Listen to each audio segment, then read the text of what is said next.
Hello everyone, and welcome to part 2 of my second attempt at a top 10s games list. I've got a lot to say and not a lot of time to say it, so no faffing around this time. I'm just going to crack straight on with the next entry in this list. Now, if I had decided to keep this list in order of preference, then this game would have easily been top 3 material. Metal Gear Solid 3 was a love letter to the old spy movies of the 1960s, complete with a visually Bond-esque intro sequence with the super iconic Snake Eater theme playing over it, performed by Cynthia Harrell. This is hands down my most favourite theme song from anything ever. Snake Eater is a prequel that follows the fresh-faced big boss, known here as Naked Snake, through his first real missions, set in the heart of the Selena-Yask jungles. He's tasked with taking out his mentor turned traitor, the boss, and destroy the precursor to the other Metal Gears in later games, the Shagohod.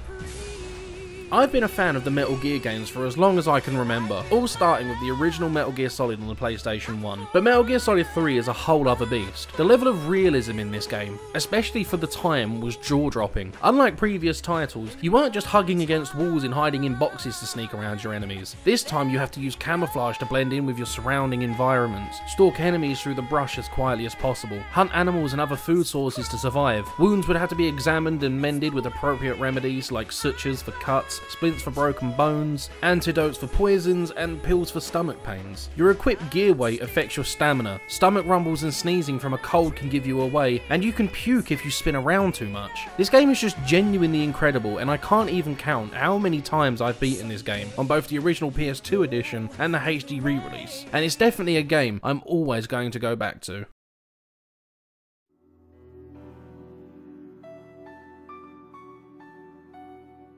Hotel Dusk. It was a game I'd played 13 years ago. I borrowed my cousin's R4 card for the Nintendo DS, because he told me he had The World Ends With You on it. And after I beat The World Ends With You, I decided to look through the other games he had stored on there. And for some reason, Hotel Dusk just stuck out to me. It was unlike any other game I had played before. You play as Kyle Hyde, an ex-detective of the NYPD, who ends up doing deliveries for a firm called the Red Crown. Long story short, I fell in love with this game, its characters, and the presentation above all else. Directed by Taisuke Kanazaki, it used a rotoscoping style that had really set itself apart from anything else before. Smash cut to 3 years later, and I just found out Hotel Dusk was getting a sequel, and it was being released the day after my birthday in the UK. So I had my mum buy me a new Nintendo DSi in preparation for such a momentous occasion. Last Window, The Secrets of Cape West, is a great example of how to take an already great formula and make it better. More characters, deeper bonds, shadier dealings, and looming mysteries. This game took the cramped feeling of Hotel Dusk and expanded it into this towering apartment building. Every tenant in the building has their own goings-on, which you get to delve into as they each get their own mini-arc to explore, figuring out their alliances and who they don't trust, and their own personal stake in the Cape West apartments. All of this is pushed to its limits with the added tension of everyone being evicted after the property gets sold. There's also the deeper mystery of locating the Scarlet Star, a precious gem that went missing is now being sought after by the notorious crime syndicate Condor. The story even opens up a few truths to Kyle himself about his past. It's a game where words can only do it so much justice, and I would honestly suggest going out and getting a copy somehow. The company who developed this and Hotel Dusk, Sing, went bankrupt in 2010, and these games are already slightly obscure enough as it is to the larger gaming community, and I think it does deserve to have a little bit more love given to it, because it is just so good.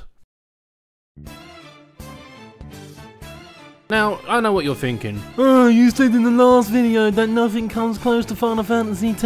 To which I say, true, nothing will ever give me that feeling of mind-blowing revelation about RPGs like Final Fantasy X did, and I stand by the fact that it's one of my favourites. But as of writing this list, I believe Persona 5 is really only outdone by one other RPG. Well, to be fair, I haven't played Persona 5 Royal yet, and apparently that game's like super kick-ass, but don't really fancy spending full price on a game I already own that just has a few bonus features in, when really they could have just done like a massive DLC / overhaul and charged maybe like 25 quid for it. I digress. Persona 5 is best ever RPG. It's a seamless blend of RPG and a day in the life sim of a Japanese teen. It has such a distinct personality visually with its comic / manga aesthetic in character, enemy and persona design, and I won't let anyone tell me it does not have one of, if not the most kick-ass soundtracks ever. It's also got the best menus and menu transitions missions. It's edgy as all hell without stepping into the cringy. The amount of submissions and extra interactions kept me busy for hours, and even going through mementos trying to unravel that ball of yarn. Oh boy. The underlying plot and theme of this is basically a scathing satire of what online culture is like in the 21st century, especially in an era where social media basically controls our lives and tells us what to think. The story doesn't pull any punches, and it goes for a very heavy topic right out of the gate that leaves you feeling very uncomfortable, but it does a very good job in setting up not only the characters' motivations, but your motivations as a player as to why the escapades of the Phantom Thieves are just. I found myself so invested in each of the Phantom Thieves and the Confidants, who all have their own individual plots, and it honestly tore me apart when having to pick between them whenever it came to socializing, especially when it came to the mandatory pick a waifu moment. And the only right choice?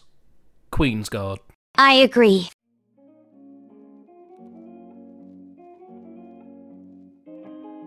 So at this point, I still have 2 more games to get through on my list for this video, but I also had the honourable mentions to get through real quick. Spoiler alert, I've changed some stuff around since last time. First mention, same as last time, goes to Dino Crisis 2, mostly from replaying it again recently and just having a stupid amount of fun shotgunning raptors to death. Also the penis joke. Back for more. One-eyed menace. Second mention goes to Devil May Cry 3. It's a totally over-the-top, bombastic madhouse of a game, where you literally style all over your enemy's balls. You feel like a badass just for holding the disc, and what's not to love about that? The final honourable mention is Borderlands 2. My god, what a game. 8 years old, and to be honest, I've probably put just as many hours in. It's zany, over-the-top fun, and even my girlfriend got into it and enjoyed it enough that she decided to play through all the DLCs. So they obviously did something, right?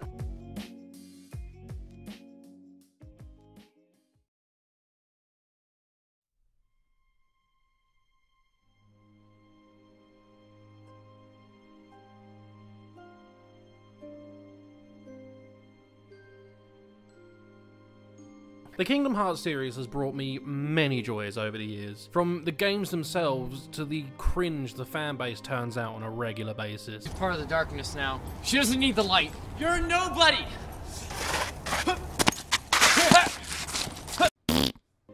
Everything about this series is just the best thing ever, except 3, but that's for another day. Now, you'll probably realise I said Persona 5 was only outdone by one RPG. And this is it. Now, to be fair, these are 2 different brands of RPG. One's a life sim turn-based RPG, while Kingdom Hearts is an action RPG set in Disneyland. Kingdom Hearts was created when a Disney executive and a Square executive got in an elevator together and had just enough floors in between the stops that the Square guy had enough time to pitch this absolute fever dream of an idea. And wouldn't you know it, it worked. 18 years and almost 20 games later, and here we are. But I've always said, and will always stand by the fact, Kingdom Hearts 2 is the best of the lot. Kingdom Hearts 2 introduced a lot of people to the series, even people who skipped over the first game, and it even still managed to confuse a lot of returning fans who weren't aware of the Game Boy game in between the 2 main entries, leaving a lot of people scratching their heads as to why they're playing a new blonde kid for the first 2 hours of the game. Understandably, this wasn't a popular section of the game at first, but people have learned to love it over the years, as Roxas is now seen as a fan favourite character and is actually very relevant to the plot. There's going to be no spoilers in this, as this is a game I really believe you need to play for yourself and experience the story and the madness. Now, everything I say is purely my own opinion, because God knows the fanbase wouldn't let that slide otherwise. But to me, Kingdom Hearts 2 is the best blend of everything. The combat is fast and flashy, and on anything less than critical mode, it's just mash X to win and the occasional push of the triangle button. And that's fine by me. The flips and flashy effects satisfy my ADD long enough to keep me hooked on everything else. Worlds you visit are more vast and open than before, and you visit each world more than once, which I love. You get to go back on the second visit and see what your first visit did to affect the world. The Little Mermaid level can do one though, Jesus Christ. From new locations like Beauty and the Beast and returning levels like Agrabah, and the returning Halloween Town, which has always been a visual delight. But now we have the addition of the Lion King Savannah and Lion Cub Sora, which is almost as glorious as Turtle Boy Goofy. Magic has more oomph than ever. Boss fights and secret boss fights are all fun to go through. Even the data fights in the endgame are great. The new drive forms and how they actually affect your base form with skills that you didn't have before is awesome. In the newer release of the 2.5 HD remix for PS4, they added a bunch of stuff that was removed or just wasn't implemented in the original version. All I've wanted since Kingdom Hearts 2 was another game that followed its formula to the letter and just updated the visuals and added new worlds. and I don't think I'm ever gonna get that. And that's why Kingdom Hearts 2 is what I think to be the best RPG ever.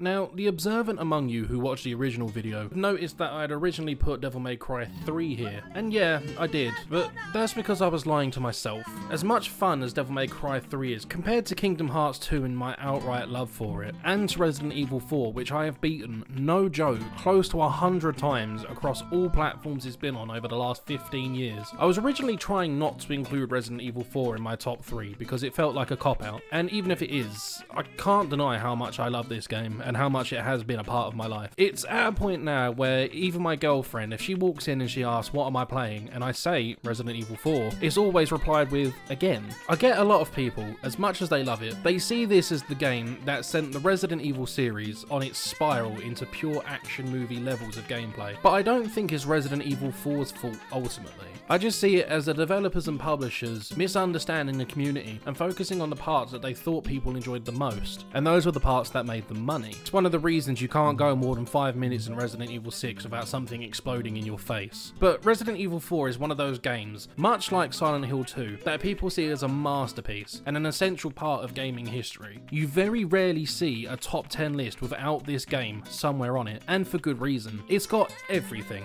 survival horror and item management, probably the most satisfying item management system, I'd say. I mean, who here hasn't sat for like 45 minutes meticulously arranging their inventory in just the way they like it? It's got action scenes with dramatic flourishes to pretty much everything Leon does. It's got Leon, it's got the one-liners, it's got guns, it's got treasure, campy overacted villains, it's got a silly plot about world domination through infecting the president's daughter. It's even got South American Spanish and what's meant to be rural Spain. I have first-hand source of this knowledge. My girlfriend is actually from Spain, and the first time she heard the enemies threaten me in Spanish, she couldn't help but laugh as she explained to me what they were saying, which makes the game even more deep and interesting. And let's not forget, the best things that ever come out of this game.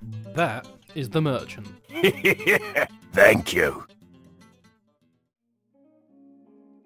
Hey everyone, thanks again for watching. I know this video was a little longer than the last one, and longer than I thought it would be anyway, but my next video is going to be on what is my favourite game ever, which if you've seen the original video, you'll know what it is. If not, and you just want to see for yourself, then stick around, I should be with you in the next few days. I also want to do a video for Resident Evil 4 as well, because there's a lot more I'd actually like to talk about. I ended up, in the section I wrote for this was almost like 6 paragraphs long before I realised can't do that. But that should be done soon enough as well, but time will tell. Anyway, thank you again for watching, and I will see you soon. Goodbye!